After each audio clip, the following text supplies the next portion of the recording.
advance team y'Abarasha emaze okuyingira America. Advance team ey'Abarasha emaze okuyingira eggwanga eriyitibwa erya United States of America. Era batugambye nti wabonazibira olwaleero kawungezi wabonazibira nga advance team eya Vladimir Putin emaze okutuuka munda mu kitundu ekiyitibwa Anchorage mu ggwanga eriyitibwa erya United States of America essaza eri Alaska. Abaze okuba nti basindisa abaana basindise advance team nga balindirira omubede Vladimir Putin tamala gatambula tatambula fafafa bagenze okutegeka bagenze okutegeka olugendo lwe bagenze okwetegereza ennyonyi egenda kugwawa bagenda kumusuzaawa security eryetya byonna mpuliriza advance team tutegedde nti emaze okuba nti eyingira eggwanga esimbudde okuva e Russia bagenze munda mu ggwanga erya United States of America bagende maaso n'okuba nti oba oliyawo balindirirwa omukulembeze waabwe Vladimir Putin bw'anaaba atuuka munda mu ggwanga eryo eriyitibwa erya United States of America nga bwe nakutegeezezza. Nabadde era nkugambye nti ennyonyi eri gye bayita Irushini yesuubidde okuba nti egenda kumutwala Vladimir Putin agenda kutambula n'emmotoka ye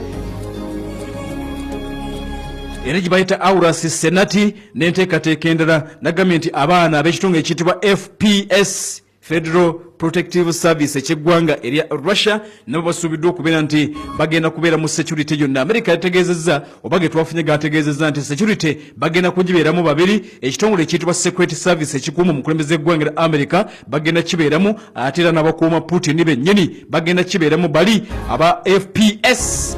Putin ngali wansi ku ground embeera nga bwegenda maaso n'okuba nti etambula. Kakati advance team already nkugambye nti bo bamaze okuba nti bagenda. Advance team bamaze okuba nti bagenda. Kakati ng'oggyeko ekyo ekyaki tutegedde batugambye nti yaddenga Vladimir Putin agenda ne ba diplomats abawerako oba bagenda ba experts mu nsonga z'olutalo n'okuteesa abawerako agenda nabo ne musajja mukulu Donald Trump asuubiddwa okujja mu Alaska n'abakungu abawerako basinyizaako ne ku vice president. Naye nga bwe nabagambye nti ono Vladimir Putin ye musajja mulalamu si ye mugenyi wa bulijjo era buli omu akkiriza nti ono si mugenyi wa bulijjo kwabo Putin bulijjo Trump baakyaza. Kakati tutegedde nti wagenda kubeerayo akadde aka 1-on-1 waliwo akadde aka 1-on-1 balina akaseera ke bateeseteese nga Putin ne Trump bagenda kutuula mu ruumu nga balimu bokka nga temuli muntu mulala. Batugambye nti waliwo akadde kati buli omu agenda ne ba bodyguard buli omu agenda n'abakungu naye nti waliwo akadde aka 1-on-1 bakateeseteese Putin mu ruumu ng'alimu ne Trump nga beboogera bebokka ababimanyi bagenda kukola kibano tetumanyi. Naye mbagambye nti wagenda kubeerawo akadde aka 1-on-1 tukitegeddeko mu ebyo ebigenda maaso n'okuleka nti bipulaaningibwa. Bavansi bajja kubaayo n'abalala oboolyawo baana bayagadde okutambula nabo ne Putin baana bayagadde okutambula nabo ayinza okutambula ne musajja we gwe bayita Lavrov w'ensonga z'ebweru w'eggwanga. Naye bagambye nti waliwo akadde aka 1-on-1 akagenda okubeerawo mu meeting eno nga tewali mulala yenna awulira oba bagenda kwogera ki simanyi.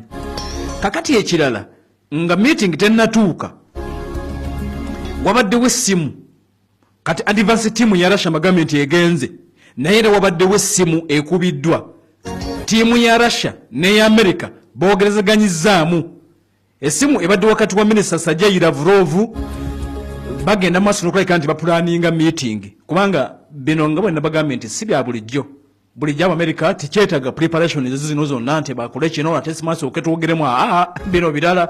Kakati tiimu evunanyizibwa ku nsonga z'ebweru w'eggwanga ya America ne tiimu evunanyizibwa ku nsonga z'ebweru w'eggwanga ya Russia boogerezaganyizaamu ku ssimu.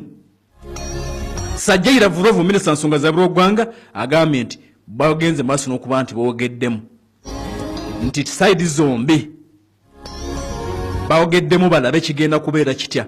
Ebisuubirwa okuba nti byogeddwa mwe muli tugenda kuteesa ku ki bazzemu kyogerako. Ekirala security egenda kubeera etya byogeddwako okitegeera era kigambibwa okuba nti bino ebibaddewo bye bivuddemu America okukakasa nti Zelensky Russia temwetaaga mu meeting. Bakitegedde kwolwo nti tebamwetaaga mu meeting. Omwogezi wa White House bamuyita Caroline Levitt bw'ati ategeezezza nti Trump agenda kusinkana, akakasizza n'agamba nti bagenda kusinkana mu kibuga ekiyitibwa Anchorage